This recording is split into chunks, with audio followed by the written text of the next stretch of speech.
Hello, and I'll be teaching you guys how to read your birth charts. So I really do believe that the planets have an effect on us, and if you think about it, like the moon has an effect on our periods and the sun has an effect on like our mood. So I really do believe planets have an effect and an impact on astrology. So first thing first, let's clear the definition and the difference between astronomy and astrology. So astronomy is based off of facts and research on like celestial bodies and the study of that. And astrology is the interpretation of celestial bodies, meaning it's the way we interpret what's in the sky.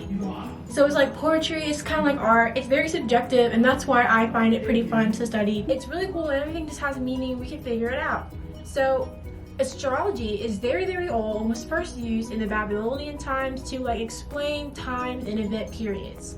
So the only people in the Babylonian times that were able to have their birth charts read were like kings and queens and pharaohs and people like that, because it was very hard and tedious to find your exact birth chart because you had to know the time and the place you were born.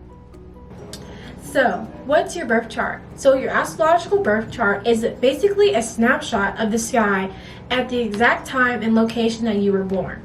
So depending on where in the world that you were born and the exact time, it's a picture of the sky. It's like a map of all the planets and the sun and the moon. So it's very important to know where you were born. So you have to be really specific on that. Because every hour or two, your birth chart changes because the earth is moving all the time. So that's why you want to make sure that you have the right time when you're born and getting an accurate birth reading. How to get your birth charts read. So there are plenty of websites you can use, such as Cafe Astrology is one, and also astro.com is another. There are also a lot of mobile apps you can use to get your birth chart read, and my favorite personal app is called CoStar, and it's very modern and chic. It kind of outlines your way your birth chart is, and it gives it in a very detailed and this clean way. Alright, so let's dive into the primal triad, which is your sun and your moon and your rising, but some people call your rising your ascendant. So your sun just depends on the day you were born and what season you're in. So for example, I was born in November, so I am a Scorpio. So your sun represents your ego and your personality and like your self-image. It's the core of like who you are.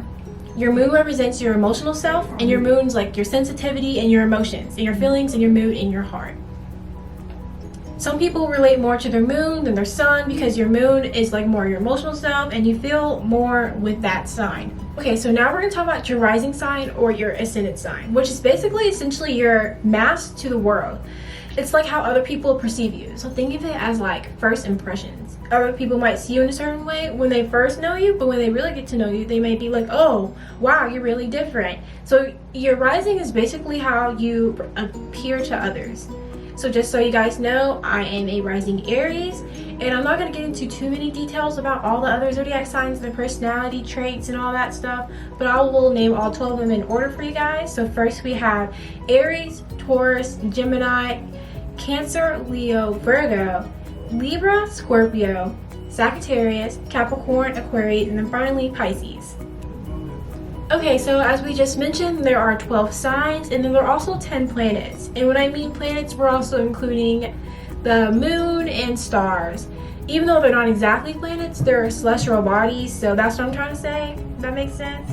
And then, so there's also 12 houses on a birth chart. So think of these 12 houses like a clock. It starts from 1 and they go all the way around to 12. And so each of these houses represents a specific area in life. The different astrological signs correspond to different personalities and characteristics. Okay, so the planets correspond to different mind functions, mental functions, whether it's your ego, your communication, your thinking, or your aggression, just things like that. And then the houses represent the area of life, whether it's the house of personality, the house of marriage, the house of career, the house of friends, or like the house of troubles. The list just goes on and on and on. This makes sense of what I just said. So when you're looking at the birth chart, you're going to see a circle graph with a bunch of planets scattered throughout the graph. And then you're going to see along the border of the circle the different signs. And remember that there are 12 signs. And then you're looking in the middle, you'll see different notations for numbers. Roman numerals will tell you whether it's the first house. So when you're looking at the birth chart, start with the planets. Look at the planets one by one. The planets tell you the what. Remember, the planets mean the mental function. whether it's your communication, your aggression, or something else. The sign that it lands on tells you the how and the why. The sign.